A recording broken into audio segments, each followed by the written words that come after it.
जय हिंद। कैसे हैं आप सब? आप सबका अपने चैनल स्टडी विद जीपीएम में स्वागत है। आज हम ये हाई स्कूल में साइंस का छठा अध्याय है जैव प्रक्रम, और जीव विज्ञान में ये पहला है। विज्ञान का ये छठा है लेकिन जीव विज्ञान का ये पहला है। ठीक है, तो ये जीव विज्ञान का पहला अध्याय आज शुरू हो रहा है। आपको मैं यकीन दिलाता हूँ, यदि आपने ये वाला वीडियो आखिरी तक देख लिया, आपको निश्चित तौर पर विज्ञान में इंटरेस्ट पैदा ही हो जाएगा, क्योंकि ये चीज़ें जो हम जीव विज्ञान में पढ़ाएंगे वो आपके जीवन से रिलेटेड होंगी, उन्हें पढ़ने में आपको इंटरेस्ट आएगा। तो इसलिए वीडियो को लास्ट तक ज़रूर देखिएगा, ठीक है? और देखिएगा, समझिएगा, अपने अंदर सभी जो पढ़ रहे हैं वो तो समझें। अगर कोई आप ना पढ़ रहा हुआ स्कूल में, वो भी अगर इस वीडियो को देखेगा तब भी उसे बहुत कुछ नॉलेज हो जाएगा। ठीक है, क्योंकि ये हमारे जीवन से संबंधित सभी कुछ इसमें पढ़ना है। जीव विज्ञान में हमें अपने बारे में ही सब कुछ पढ़ना है, तो इंटरेस्ट काहे नहीं आएगा? अब आप पढ़ना ही नहीं चाहो, कतई बिल्कुल आलसी हो, तब तो अलग बात है। बाकी जीव विज्ञान बहुत ही इंटरेस्टिंग, जो कि आपको बहुत मतलब पढ़ने में मजा आएगा इसे। ठीक है, क्योंकि अपने बारे में ही पढ़ना है। तो जैव प्रक्रम अध्याय का नाम है। ठीक है, लाइफ प्रोसेस। जैव प्रक्रम होता क्या है, सबसे पहले तो ये जान लेते हैं। तो जैव प्रक्रम क्या होता है? जीवन के अनुरक्षण के लिए आवश्यक क्रियाएं जैव प्रक्रम कहलाती हैं। यानी जैव प्रक्रम में वे सभी क्रियाएं आती हैं जो हमारे जीवन के लिए आवश्यक हैं। यानी जिन क्रियाओं के बिना हमारा जीवन संभव ही नहीं है, वो सारी की सारी क्रियाएं जैव प्रक्रम कहलाती हैं। यानी जीवन के अनुरक्षण के लिए प्रतिपादित सभी क्रियाएं जैव प्रक्रम कहलाती हैं। फिर से एक बार, जीवन के अनुरक्षण के लिए प्रतिपादित सभी क्रियाएं क्या कहलाती हैं? जैव प्रक्रम कहलाती हैं, या जैव प्रक्रम के अंतर्गत आती हैं। अब सर, जीवन के लिए आवश्यक क्रियाएं होती कौन कौन सी हैं, ये देखते हैं। तो जीवन के लिए जरूरी चीजें जो हैं वो पोषण जरूरी है, श्वसन जरूरी है, परिवहन जरूरी है, उत्सर्जन जरूरी है, नियंत्रण एवं समन्वयन जरूरी है। ठीक है, ये सभी क्रियाएं जो हम लिख रखी हैं कि पोषण, श्वसन, परिवहन, उत्सर्जन, नियंत्रण, समन्वयन है, ये सब क्रियाएं हमारे जीवन के लिए जरूरी हैं। ठीक है, अब सबसे पहले इसमें हम आपको बताते हैं, पढ़ते हैं पोषण। हम कोई भी चीज खाते हैं, सबसे पहले वो हमारे मुख में जाती है। जब हम कोई भी चीज खाते हैं, सबसे पहले कहाँ जाती है? हम अपने मुख में रखते हैं उसे। मुख से वो चीज आमाशय में जाती है, आमाशय से छोटी आंत में जाती है, और फिर उसके बाद बड़ी आंत में जाती है। फिर उसका वही क्षेपण हो जाता है, यानी वो बाहर हो जाती है।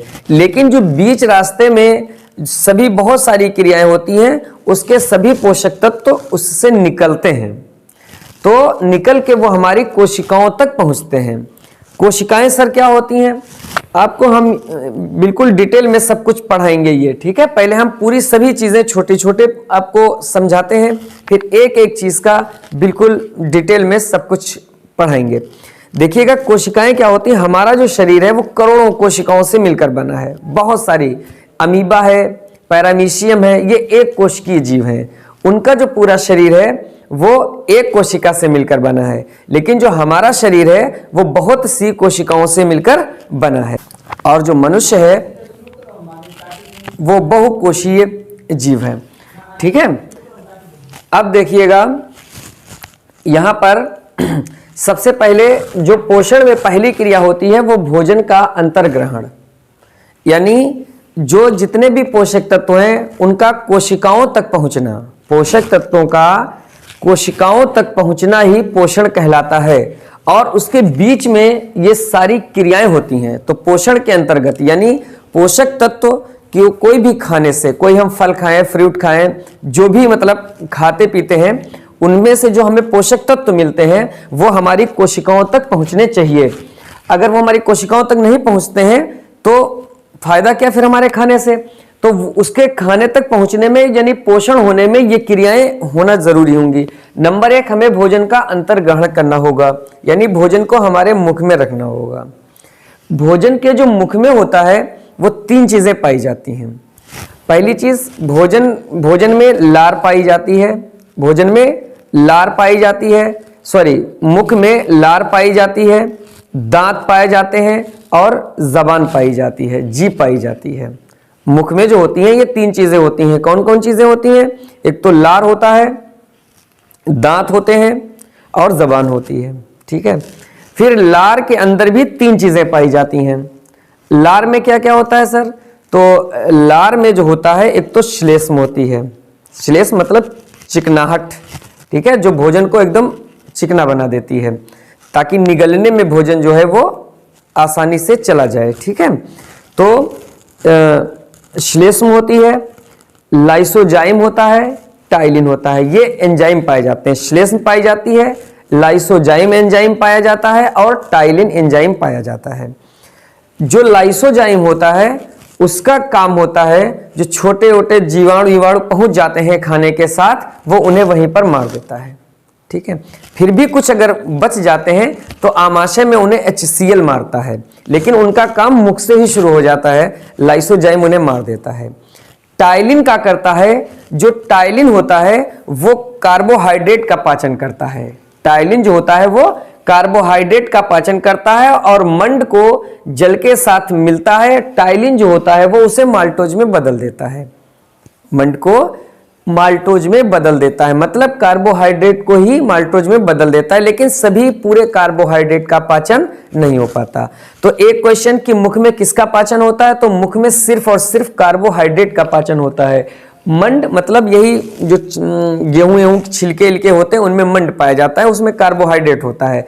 तो मुख में सिर्फ कार्बोहाइड्रेट का पाचन होता है। मुख में न तो प्रोटीन का पाचन होता है, मुख में न तो वसा का पाचन होता है।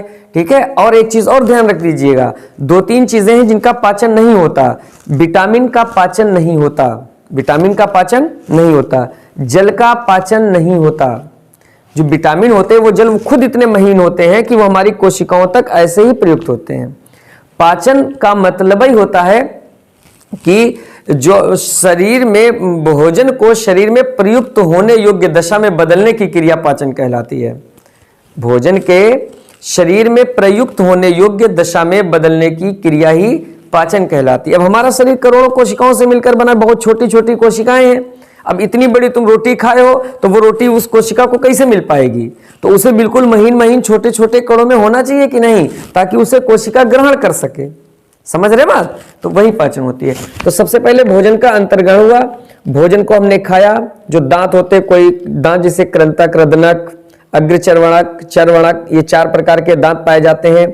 लार पाया जाता है, जबान ने पूरा सबको मिलाया, भोजन दांतों ने, कृंतक ने काटा, ठीक है, और ऐसे कृंतक रदनक ने उसे फाड़ा, ठीक है, कोई चबाया, पीसा, ये सब काम हो गया। भोजन का पूरा लुगदी ऐसी बनके तैयार हो गई, ठीक है, जिसे हम बोलस कहते हैं। और वो पूरा बोलस ग्रास नाल से होता हुआ आमाशय में पहुंचा। ठीक है, जब ये आमाशय में पहुंचा, अब भोजन कहां पहुंच गया? मुख गुहा से आमाशय में पहुंच गया है। आमाशय में अब पाचन होता है। आमाशय में प्रोटीन का और वसा का पाचन होता है, प्रोटीन का और वसा का पाचन होता है। और विटामिन का तो पाचन होता नहीं है। प्रोटीन का जो आमाशय में होता है, पेप्सिन पाई जाते हैं। क्या पाया जाता है? पेप्सिन। आमाशय में असल में होता है जठर रस। आमाशय में क्या निकलता है? आमाशय की भित्ति में जठर ग्रंथियां होती हैं। आमाशय की भित्ति में, दीवार में जठर ग्रंथियां होती हैं जिनसे जठर रस निकलता है।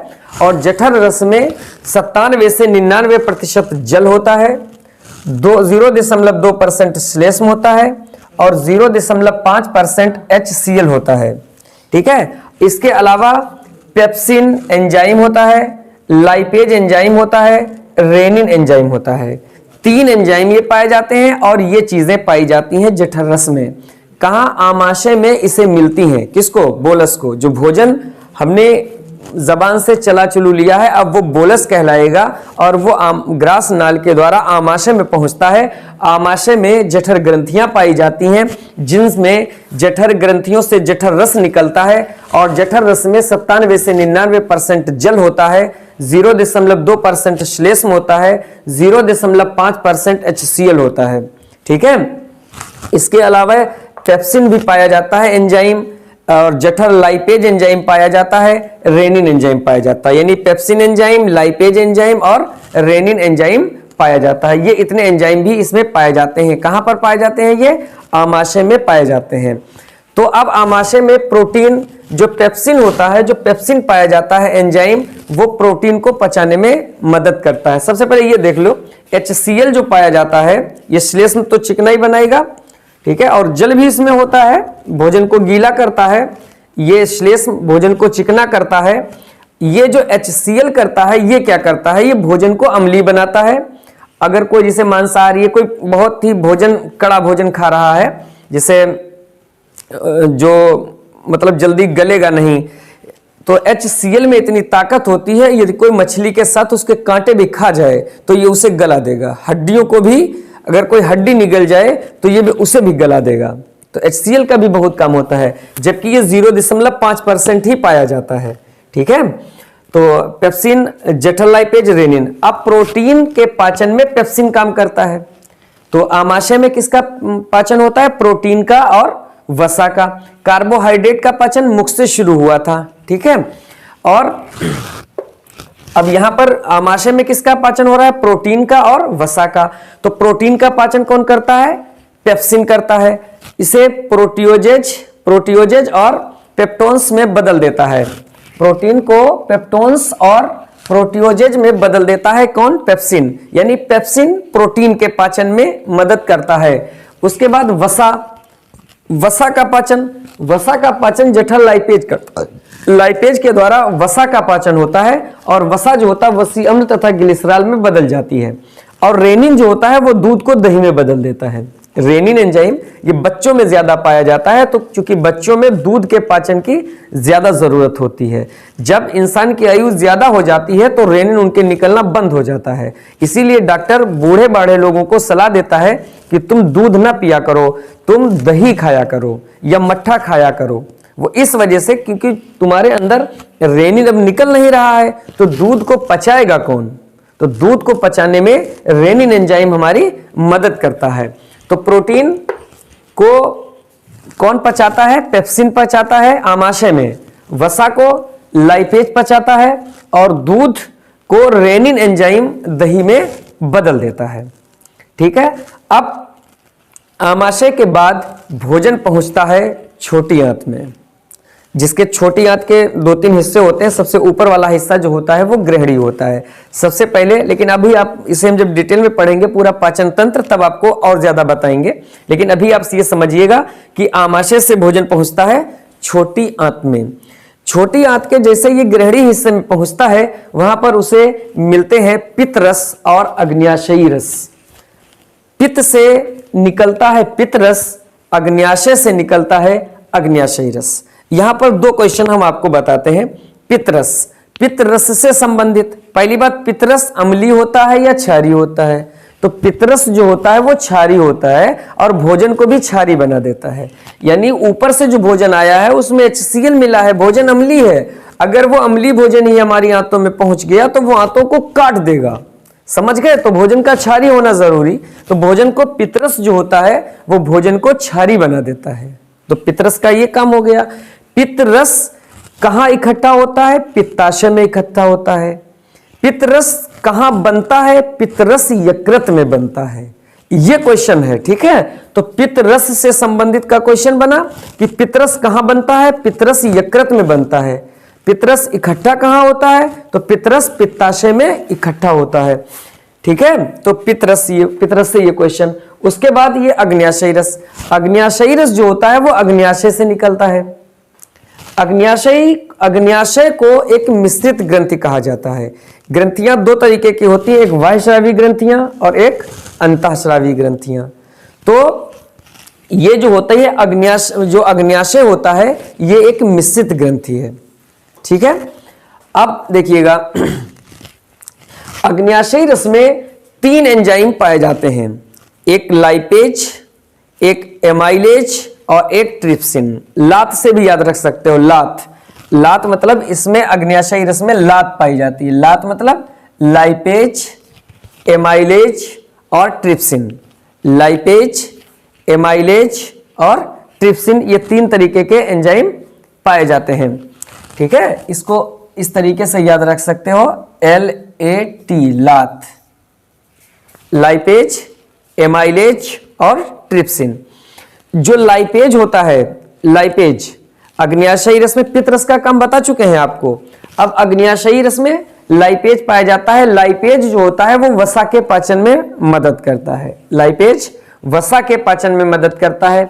जो एमाइलेज होता है, जो कार्बोहाइड्रेट बचा है उसे पचाता है, कार्बोहाइड्रेट के पाचन में मदद करता है। और जो ट्रिप्सिन होता है, प्रोटीन का भी वहां पाचन नहीं हो पाया है, वो प्रोटीन के पाचन में मदद करता है।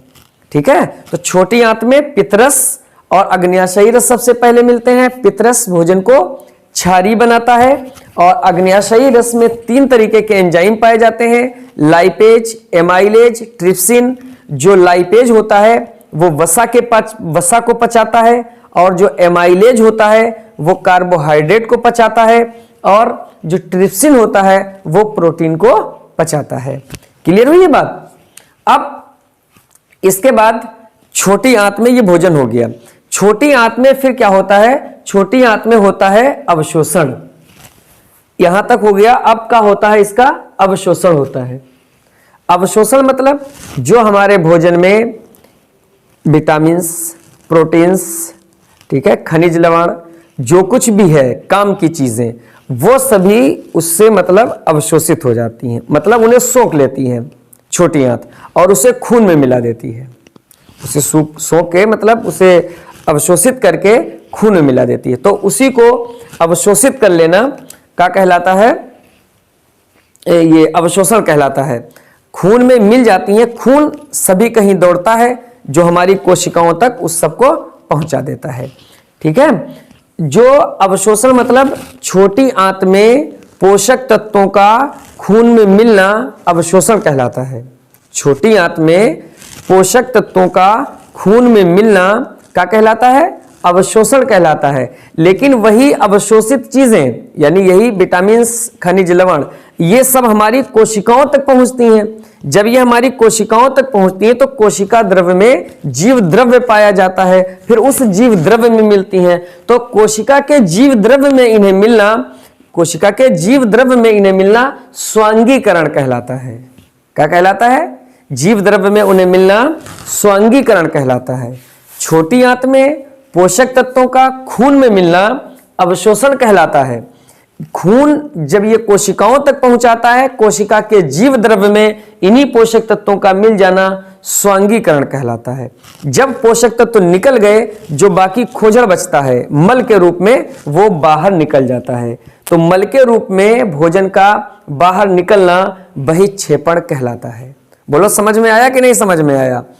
तो ये बात हमने आपको बताई। तो एक पहली क्रिया पोषण के अंतर्गत जो होती है वो भोजन का अंतर्ग्रहण होता है। दूसरी क्रिया ये पाचन होता है। पाचन के बाद में अवशोषण होता है। अवशोषण के बाद में स्वांगीकरण होता है और बहिक्षेपण होता है। उम्मीद करता हूं कि आप ये बात समझ गए होंगे। उसके बाद पोषण के बाद ये पहली क्रिया तो आपकी पोषण हो गई अभी। उसके बाद ये होता है श्वसन। सबसे ज्यादा कंफ्यूजन श्वसन में होता है। श्वसन को हम लोग समझते हैं सांस लेना, ठीक है, उसकी इंग्लिश होती है ब्रीथिंग, जबकि श्वसन की इंग्लिश होती है रेस्पायरेशन। ठीक है, तो सांस लेना जो ब्रीथिंग होती है वो अलग चीज होती है। जैसे हम ये सांस लिया, ये ब्रीथिंग है। ये सांस जब हमने लिया तो यहां पर बहुत सारी गैसें अंदर गईं, जिसमें नाइट्रोजन भी गई, ऑक्सीजन भी गई और भी जो कुछ भी गई गैसें, आर्गन गई, जो मतलब कार्बन डाइऑक्साइड गई, सभी गैसें गई। तो इसमें से जो हमारे फेफड़े होते वो ऑक्सीजन को उन्होंने लिया और उस ऑक्सीजन को हमारी कोशिकाओं तक पहुंचाया। ठीक है, फेफड़ों ने ऑक्सीजन को लिया, ऑक्सीजन को कोशिकाओं तक पहुंचाया। कोशिकाओं में ऑक्सीजन जब पहुंची तो वहां पर उसका ऑक्सीकरण हुआ। ठीक है, ये मतलब कोशिकाओं में क्या करती जाके ऑक्सीजन ऑक्सीकरण करती। ऑक्सीकरण के फलस्वरूप वहां कार्बन डाइऑक्साइड बनती है और ऊर्जा बनती है। ठीक है, तो ऑक्सीकरण से जो ऊर्जा हमें मिलती है, फिर वही ऊर्जा हमें शरीर में उपयोगी कार्यों में हम यूज करते हैं। जब भाई भोजन हम कर लेते हैं तो हमें ऊर्जा मिल जाती है। तो ऊर्जा ये कैसे मिलती है? ये ऑक्सीकरण होता है जब भोजन का, तब वही हमें मतलब ऊर्जा मिलती है। समझ रहे बात? तो वो ऊर्जा में बदलना ही वो कहलाता है श्वसन। समझ गए? यानी ऑक्सीकरण से ऊर्जा का मिलना ही क्या कहलाता है? श्वसन कहलाता है। ठीक है, फिर इसे और हम ज्यादा डिटेल में समझेंगे। फिलहाल अभी इतना समझ लें कि जो श्वसन, जो हम सांस लेते हैं, ये सांस लेना ब्रीथिंग होता है। ठीक है, सांस लेना ही उसे कहा जाएगा। ठीक है, वो मतलब श्वसन नहीं होता। श्वसन जो होता वो एक अंदरूनी क्रिया है जो हमारी कोशिकाओं में होती है। कोशिकाओं में ऑक्सीकरण होता है जिससे हमें ऊर्जा मिलती है। ठीक है, वो क्रिया क्या कहलाती है? श्वसन कहलाती है। फिर उसके बाद में परिवहन। परिवहन का होता है, जिसे परिवहन, ऐसे तो हम बस गाड़ी ये सब जानते हैं परिवहन, ट्रांसपोर्टेशन ये कहलाता। अब जीवों में परिवहन होता है। अब हमें कोई भी चीज परिवहन करने के लिए जो मनुष्यों के शरीर में होता है वो कैसे परिवहन होता है? जैसे हम कोई भी चीज खाते हैं, दवाई खाई या कोई भी चीज खाई, भी भोजन के बारे में बात कर रहे थे, तो सभी कुछ कोशिकाओं तक पहुंचना चाहिए। तो कौन पहुंचाता है? तो रक्त पहुंचाता है, यानी खून पहुंचाता है उसे।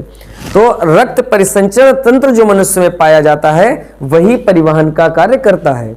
ठीक है, हमारे सर में दर्द हो रहा है, हमने गोली खाई, अब गोली तो यहाँ नीचे जाएगी। अब तुम सोच रहे हो कि सर का दर्द कैसे बंद हो जाएगा? तो सर का दर्द कैसे बंद होगा? कि गोली जो हमने खाई है अब उसका क्या हो जाएगा? वो जाएगी, पाचन होगा, फिर उसका अवशोषण होगा। ठीक है, अवशोषण होगा, अवशोषित होके जो उसका वो खून में मिलेगा, फिर वो खून में मिलके जब खून वहां पर पहुंचेगा तब वो उसे बंद करेगा। इसी वजह से जब कोई ज्यादा परेशान होता तो उसे सीधे इंजेक्शन दिया जाता। ये बीच की सारी क्रिया नहीं होती, सीधे खून में दो। ठीक है, खून वो संचारित होता रहता है और वो जगह पर जहां पहुंचना होता है वहां पर उसे पहुंचाता है। समझ गए बात? तो ये हुआ परिवहन। उत्सर्जन यानी मूत्र के रूप में, मल के रूप में जो बेकार पदार्थ हैं वो शरीर से बाहर निकल जाते हैं, उस क्रिया को ही क्या कहा जाता है? उत्सर्जन कहा जाता है। अब इसके बाद नियंत्रण। तो नियंत्रण में क्या होता है? वह प्रक्रम जिसके द्वारा जैविक क्रियाएं होती हैं, वह प्रक्रम जिसके द्वारा जैविक क्रियाएं होती हैं नियंत्रण कहलाता है।